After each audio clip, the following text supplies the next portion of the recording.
دنیا کے لحاظ سے تو یہ بہت ٹائم ہے۔ قرآن کہتا ہے کہ جب آخرت میں برے لوگوں سے حساب و کتاب ہوگا تو وہ کہیں گے کہ اے اللہ تو ہمیں ایک بار دنیا میں دوبارہ بھیج دے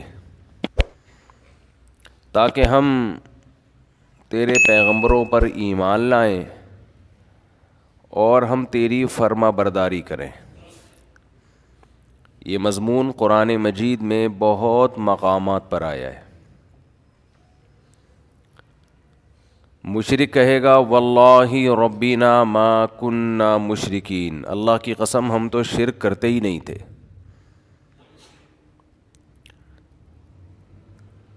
تو گنہگار کہے گا ان تقول نفس یا حسرۃ علی ما فرطت فی جنب اللہ، ہائے افسوس کہ میں اللہ کے بارے میں بہت سخت کوتاہی میں مبتلا رہا۔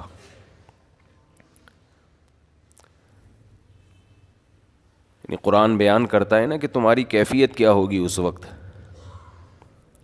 بلکہ قرآن یہ بیان کرتا ہے جب موت کے وقت تم برزخ کی زندگی اپنی آنکھوں سے دیکھو گے تو اس وقت تمہاری کیا کیفیت ہوگی۔ دیکھیں، ایک تو مرتا ہوا انسان ہمیں نظر آ رہا ہوتا ہے، لیکن ایک مرتے ہوئے انسان کو بھی کوئی کچھ نظر آ رہا ہوتا ہے جو ہمیں نظر نہیں آتا اور نہ وہ ہمیں بتا سکتا ہے۔ جیسے جو آدمی بستر پہ لیٹ جائے سونے کے لیے تو ایک پوزیشن تو یہ ہوتی ہے جس میں وہ مکمل جاگ رہا ہوتا ہے، جس میں ہم سے اس کا رابطہ ہوتا ہے۔ ایک پوزیشن یہ ہوتی ہے جس میں وہ گہری نیند سو رہا ہوتا ہے، اس کا ہم سے رشتہ ڈسکنیکٹ ہو چکا ہوتا ہے، ہم سے کوئی رابطہ اس کا نہیں ہوتا۔ ہم اسے ہنسنے کی بات کریں ہنسے گا نہیں، رلانے کی بات کریں روئے گا نہیں، کتنی خطرناک خبر دیں اس پر کوئی اثر نہیں ہوگا۔ لیکن ہمیں یہ لگ رہا ہوتا ہے کہ یہ بے ہوش ہے، مگر وہ ایک الگ دنیا میں گھوم رہا ہوتا ہے۔ وہ جس دنیا میں گھوم رہا ہوتا ہے اس کے خواب کہا جاتا ہے، عالم خواب۔ وہ یہ سمجھتا ہے کہ یہ حقیقت ہے اس خواب کو۔ اچھے خواب بھی ہوتے ہیں، برے خواب بھی ہوتے ہیں۔ بعض اچھے خواب ایسے ہیں آنکھ کھلتی ہے تو انسان افسوس کرتا ہے، یار میں تو سمجھ رہا تھا یہ سچی مچی کا ہو رہا ہے میرے ساتھ۔ بعض برے خواب ہوتے ہیں، انسان کی آنکھ کھلتی ہے، شکر ادا کرتا ہے، اللہ تیرا شکر ہے کہ یہ خواب تھا، اے اللہ تیرا شکر ہے یہ خواب تھا۔ لیکن خواب میں اس کو یہ احساس نہیں ہوتا کہ میں خواب دیکھ رہا ہوں۔ تو ایک کنڈیشن تو یہ ہے جس میں وہ بالکل ہم سے منقطع ہو چکا ہے، ایک کنڈیشن یہ ہے جس میں وہ ہم سے رابطے میں، ایک اس کے درمیان کی کنڈیشن ہوتی ہے جس کو میں پیار سے بٹوین کنڈیشن کہتا ہوں۔ کہتے نہیں انگلش میں اس کو بٹوین، لیکن درمیان ہے نا، دیسی انگلش ایسے ہی ہوتی ہے، کوئی بھی لفظ ادھار لے کے کہیں بھی لگا دو۔ تو بالکل درمیانی کنڈیشن کیا ہوتی ہے جس میں وہ آدھا جاگ رہا ہوتا ہے اور آدھا سو رہا ہوتا ہے، کچھ یہاں کی بھی سن رہا ہوتا ہے، ہمیں لگتا ہے کہ یہ سویا نہیں ہے ابھی، لیکن تھوڑا غائب دماغ بن چکا ہوتا ہے، کچھ چیزیں اس کو وہاں کی خواب کی نظر آ رہی ہوتی ہیں۔ بالکل یہی کنڈیشن قرآن و سنت سے پتہ چلتا ہے کہ جب انسان کی موت واقع ہونے والی ہوتی ہے تو ایک کنڈیشن یہ ہوتی ہے جس میں وہ مکمل حی ہے، مکمل زندہ ہے، جس میں وہ ہم سے بات چیت کر رہا ہوتا ہے۔ ایک کنڈیشن یہ ہوتی ہے جس میں وہ مکمل اس کی ڈیتھ ہو چکی ہوتی ہے، اس میں ہمارا اس سے کوئی رابطہ نہیں ہے، اس پہ جو گزر رہی ہے وہ جانے اور اللہ جانے۔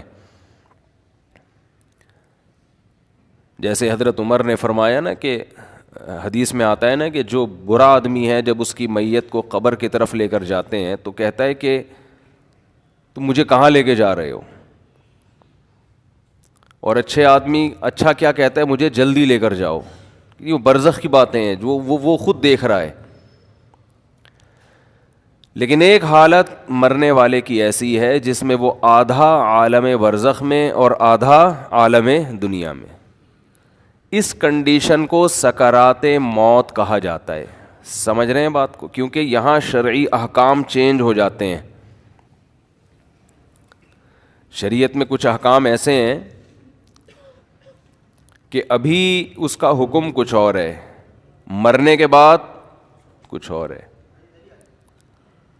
تو جب انسان مکمل حیات میں ہو تو اللہ نے اس کے لیے توبہ کا دروازہ کھولا ہوا ہے.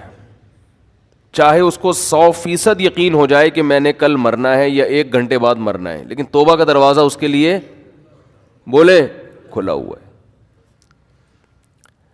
ایک آدمی نے ساری زندگی گناہوں میں گزاری، کفر میں، الحاد میں، شرک میں، خدا کا انکار کرتا رہا، اللہ کے ساتھ شرک کرتا رہا، شراب پیتا رہا، زنا کرتا رہا. 90 سال گزار دیے اس نے. اب اسے ڈاکٹروں نے بتایا کہ آپ کی ڈیتھ ہونے والی ہے، آپ کینسر کے مریض ہیں، آپ کا زہر یہاں تک پھیل گیا ہے، یا کوئی اور بیماری ہے جس میں زہر پھیلتا ہے، یہاں تک پھیل گیا کہ 24 گھنٹے میں کے اندر اندر آپ کی ڈیتھ ہو جائے گی. یہ بھی اب توبہ کرے گا تو اللہ اس کی توبہ قبول کریں گے. یہ اللہ کا وعدہ ہے. دل سے کرے توبہ. یہ والی توبہ نہ ہو کہ اگر نہیں مرا تو ٹھیک ہے، پرانا اسٹائل، مر گئے تو توبہ تو کی بھی ہم نے. وہ بھی پھانسی والا بھی ایسا ہی ہے. 90 سال میں اس کو پھانسی کی سزا سنا دی گئی. یہ پھانسی والی مثال اور آسان ہے. اس کو پھانسی کی سزا سنا دی گئی اور اسے بتایا گیا کہ 6 مہینے بعد آپ کو ہینگ کر دیا جائے گا، لٹکا دیا جائے گا. یہ بھی ظلم ہے انسان پر پھانسی کی سزا دینا. بہت عذاب والی موت ہے جو گلا دبا کے ہوتی ہے.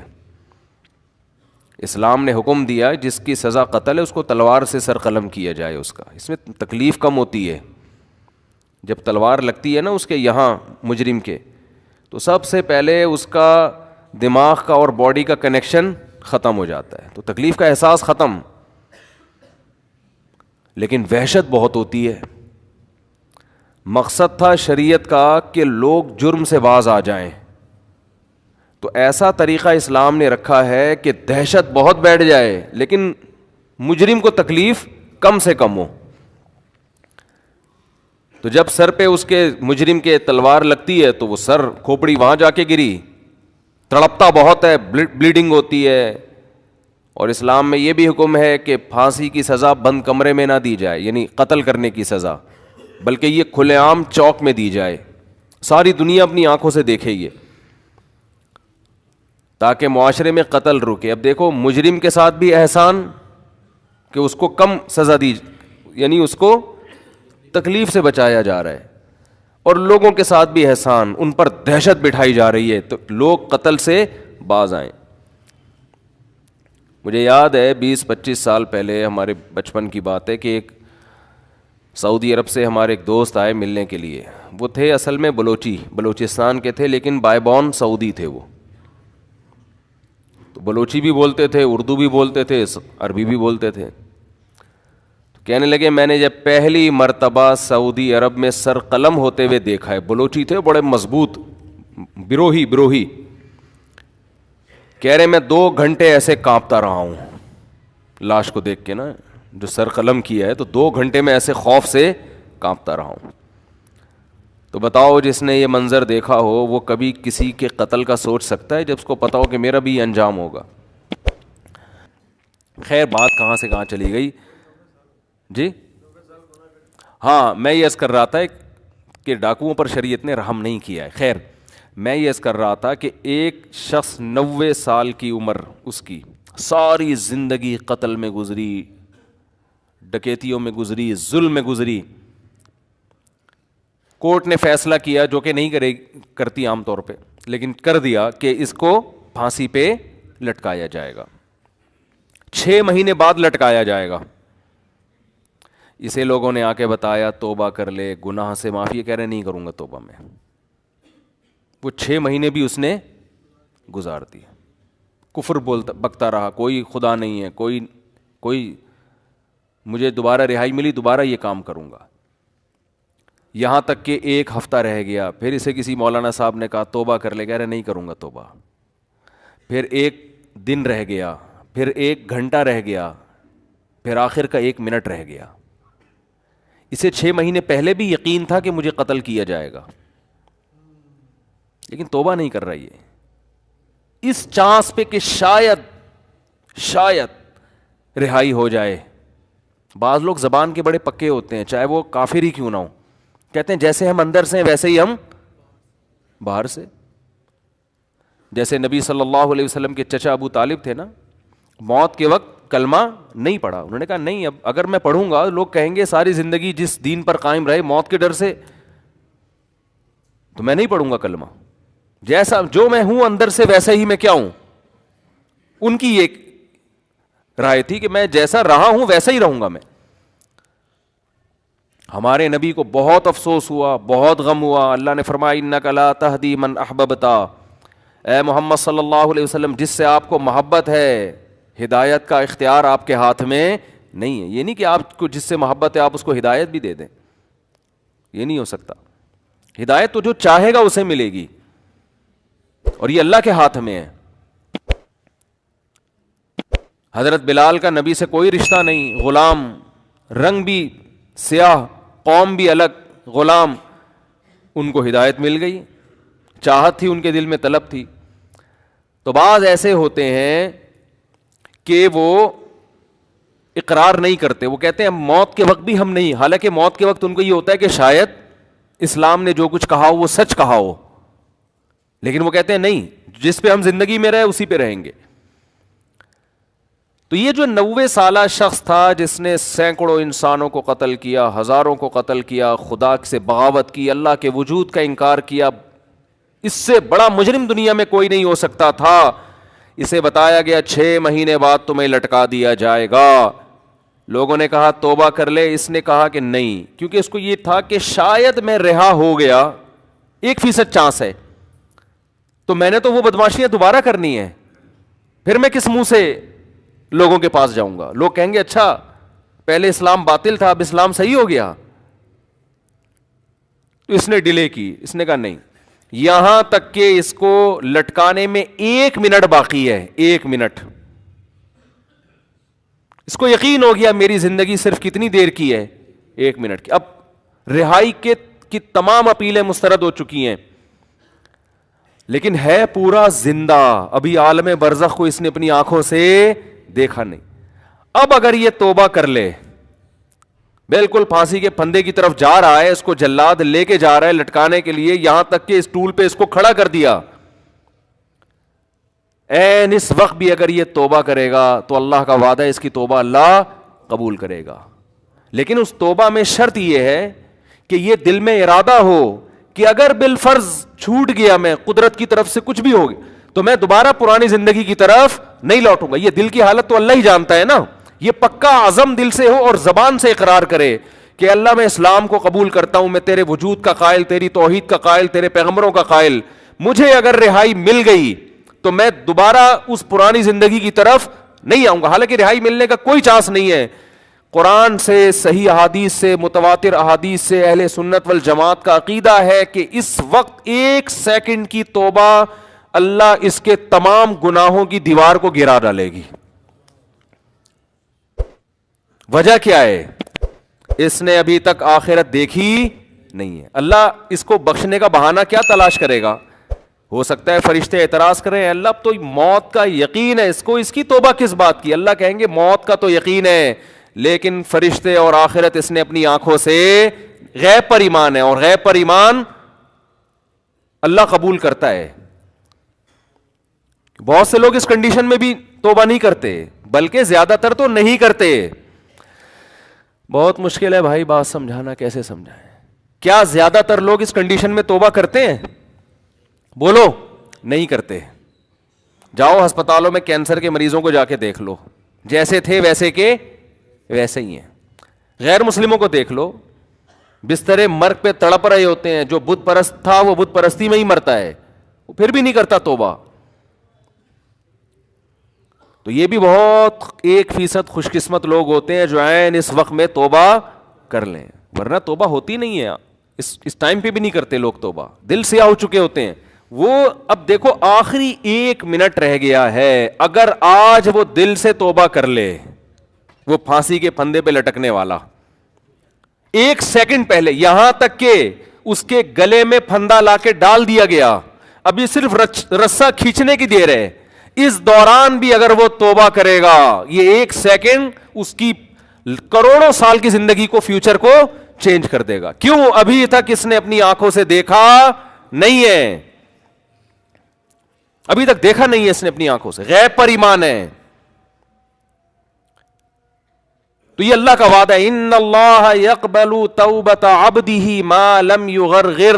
بخاری مسلم کی حدیث, نبی صلی اللہ علیہ وسلم نے فرمایا اللہ اپنے بندے کی توبہ اس وقت تک قبول کرتا ہے جب تک اس کو غرغرہ نہیں آتا. غرغرہ کا مطلب سکرات موت میں مبتلا نہیں ہو جاتا وہ. ہاں جب اس کو ہینگ کیا گیا اور اس کی روح نکلنا شروع ہوئی, اور پھر اس نے برزخ کی زندگی اپنی آنکھوں سے دیکھ لی, اس نے دیکھ لیا کہ قرآن جو کہتا تھا کہ برے لوگوں کی روح, برے فرشتے سے مراد وہ فرشتے جو اللہ نے سزا دینے کے لیے متعین, فرشتہ تو برا نہیں ہوتا, وہ فرشتے جو خوفناک فرشتے ہیں وہ برے لوگوں کی روح قبض کرتے ہیں. جب یہ فرشتے اپنی آنکھوں سے دیکھ لے گا, اس کے بعد قرآن کہتا ہے کہ اب توبہ تو دور کی بات, زمین اور آسمان کی دولت بھی اگر خرچ کر دے گا, وعدہ کرے گا اللہ مجھے مہلت دے دے, میں پوری زمین آسمان کی دولت خرچ کرنے کے لیے تیار ہوں. اللہ فرماتے ہیں ما تقبل منہم, اللہ کا قانون اٹل ہے, اللہ اس کی ایک آنسو کی پرواہ نہیں کرے گا. پوری دولت دے دے اللہ اس کی پرواہ نہیں کرے گا. آج ملحد لوگ, ایتھیس لوگ کہتے ہیں خدا نظر نہیں آتا, جنت نظر نہیں آتی, جہنم نظر نہیں آتی, دکھاؤ. او بھائی اگر دکھا دی تو پھر آپ میں اور مومن میں فرق ختم ہو جائے گا. دیکھی ہوئی چیزوں پر تو سب ایمان لے کر آتے ہیں. قرآن کہتے ہیں غور و فکر کر کے ایمان لے کر آؤ. آپ کی خواہشات آپ کو صحیح سمت میں غور کرنے نہیں دیتی. ابھی ایک ملحد نے میرے خلاف کلپ بنایا ہے, میں نے مثال دی تھی ایک یونیورسٹی کے پروفیسر کی, جلدی سے بات کو سمیٹتا ہوں, کیا کروں یار. ایک ملحد نے کلپ بنایا, میں نے ایک مثال دی تھی یونیورسٹی کے پروفیسر کی, خوب اچھی طرح کھوپڑی میں بیٹھائیں اس مثال کو. یہ لوگ نا باتوں کو گھماتے بہت ہیں, کبھی سیدھی بات نہیں کرتے. مجھ سے ایک طالب علم ملا, اسٹوڈنٹ ملا یونیورسٹی کا, اس نے کہا ہمارے ایک پروفیسر نے کہا کہ دیکھو گاڑی کے ایکسلریٹر پہ ہم پاؤں رکھتے ہیں تو گاڑی موو کرتی ہے, بریک پہ پاؤں رکھتے ہیں تو گاڑی رکتی ہے, تو خدا کہاں ہے؟ یعنی ہر کام کرنے سے ہو رہا ہے نا. خدا تو جب ہوتا جب ایکسلریٹر پہ پاؤں رکھو اور وہ روک دے گاڑی کو, بریک پہ پاؤں رکھو اور وہ چلا دے. تو یہ ہر کام کی ایک لاجک ہے. تو ہر کام کے پیچھے ایک سائنس ہے, ایک لاجک ہے. خدا نہیں ہے معاذ اللہ.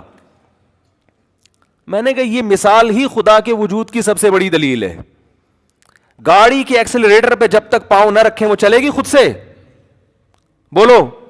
جب تک کوئی بریک لگانے والا نہ ہو اس وقت تک رکے گی وہ. جو گاڑی ایک حالت سے کنڈیشن, اپنی ایک کنڈیشن کو چینج نہیں کر سکتی کسی چینجر کے بغیر, وہ گاڑی وجود میں آ سکتی ہے کسی خالق کے بغیر؟ بولو نا. تو وہ گاڑی یقیناً کسی نے بنائی ہے. تو ایک چھوٹی سی گاڑی خود سے نہیں بن سکتی. آپ کہہ رہے ہیں پوری کائنات ایک دھماکے سے خود سے وجود میں آ گئی ہے, اور انسان اور وسیم بھائی اور غفور بھائی سبکتگین صاحب اور یہ خواتین اور مرد اور گائے بھینسیں اور زمین سورج کے گرد اور جو ہے وہ چاند زمین کے گرد, پورا ایک اتنا بڑا نظام, بارشوں کا نظام, صحراؤں کا نظام, یہ سارا سیٹ اپ ایک بے جان تصویر خود سے وجود میں نہیں آ سکتی کروڑوں سال میں. اور ایک چلتی پھرتی تصویر جو دیکھتی ہو, ناک سے سونگتی ہو, کانوں سے سنتی ہو. کوئی کہے نا کہ یہ آنکھ ناک کان تصویر پینٹنگ کر کے خود وجود میں آ گئی ہے, کوئی مان لے گا؟ کھربوں سال میں بھی نہیں ہو سکتا. لیکن ایک ایسی آنکھ وجود میں آ گئی جس میں دیکھنے کی صلاحیت, ایک ایسی ناک وجود میں آ گئی جس میں سونگھنے کی صلاحیت. یہ اور میرا اعتراض تھا, اس ملحد نے اس اعتراض کا جواب نہیں دیا. اس نے جواب کیا دیا ہے؟ اس نے کہا گاڑی کی مثال یہاں فٹ نہیں آتی, کیونکہ گاڑی بنی ہوئی چیز ہے, اس میں ایوولوشن نہیں ہوتا, اور اس کائنات ایوالو ہو کے یہاں تک پہنچی ہے. نہیں آئی بات سمجھ میں؟ کہہ رہے گاڑی جو ہے نا وہ ایوالو تھوڑی ہوئی ہے یہاں تک, گاڑی تو کسی نے بنائی ہے, تو گاڑی پہ فٹ نہیں ہو سکتی. سوال تربوز کے متعلق تھا, جواب میں کیا پیش کیا جا رہا ہے؟ خربوزہ. آپ سے سوال پوچھا امتحان میں, محمد بن قاسم نے ہندوستان پہ 17 کیا کیے؟ آپ نے کہا محمد بن قاسم ناشتے میں پراٹھا کھاتا تھا. اگلا بولے گا بھائی تم سے پوچھا کیا جا رہا ہے؟ وہ سوری محمود غزنوی نے, محمد بن قاسم نے نہیں. وہ صبح ناشتے میں کیا کھاتا تھا؟ تو یہ جواب تھوڑی ہوگا. سوال دوبارہ دہرا دیتا ہوں میں, ایک معمولی سی چیز ایوولوشن کے ذریعے کار کی شکل اختیار نہیں کر سکتی. اتنی مینجمنٹ کہ ایکسیلیٹر کی جگہ ایکسیلیٹر ہو, بریک کی جگہ بریک ہو, اسٹیئرنگ کی جگہ ایسی بہترین مینجمنٹ. تو یہ ایوولوشن کوئی ایسی عجیب چیز ہے جس نے خود سے, یعنی نیچر ہے نا, نیچر اتنی ذہین, اتنی فتین, اتنی زبردست چیز ہے کہ خربوزے کے بیج میں اس نے ایسے سافٹ ویئر انسٹال کر دیے کہ جب زمین میں ڈالو تو پہلے پودا اگے گا, پھر پھول اگیں گے کیڑے مکوڑوں کو مائل کرنے کے لیے, پھر نر مادہ کا ملاپ ہوگا, پھر جب نر مادہ کا ملاپ ہوگا اس میں کچا پھل پیدا ہوگا, وہ پھل بڑا ہو کر دوبارہ خربوزہ بن جائے گا. ہر خربوزے میں دوبارہ ایسے سینکڑوں بیج ہوں گے جن کو ڈالو گے تو پھر یہی پروسیس ہوگا. ہزاروں سال سے یہ پروسیس ہو رہا ہے, اور یہ فطرت نے خود اپنے آپ کو مینج کر لیا. خدا کی قسم دنیا میں اس سے بڑا بیوقوف اور جھوٹا اور کذاب اور دجال کوئی نہیں ہوگا جو یہ دعویٰ کرے. آپ انسان کو مانتے ہو ایوولوشن ہو رہا ہے, ارتقاء, اردو میں ارتقاء کہتے ہیں اس کو. یہ کیا ارتقاء ہے یار کہ دیکھو ارتقاء, بندر کروڑوں سال ترقی کرتے کرتے انسان تک پہنچ جاتا نا, یہ ہوتا نا ارتقاء. یہاں کیا ہو رہا ہے, 9 مہینے میں کیا ارتقاء ہو رہا ہے؟ ایک پانی کا قطرہ ماں کے رحم میں جاتا ہے بھائی, اور 9 مہینے میں